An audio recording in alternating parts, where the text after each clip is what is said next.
देशको स्वाधीनता, भू-राजनीतिक सन्तुलन र असंलग्न परराष्ट्र नीतिलाई बचाइराख्न सैन्य रणनीति उद्देश्यका साथ सुरु गरिएको असमान राष्ट्रघाती व्यापारिक सन्धि सम्झौता एमसीसीलाई खारेज गर्नुपर्दछ भनेर म माग गर्न चाहन्छु।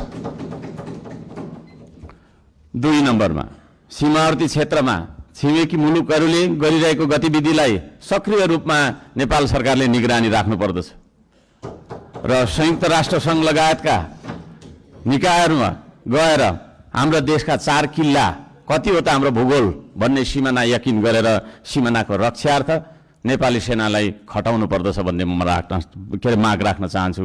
नेपाली जनताले यो माग राखेको कुरा म जानकारी गराउन चाहन्छु।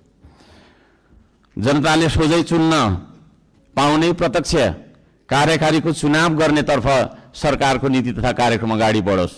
यदि सरकारले 2/3 नजिकको सरकारले त्यो कुरा अगाडि सार्छ भने त्यसमा हामी सबैले सहयोग गर्नुपर्दछ।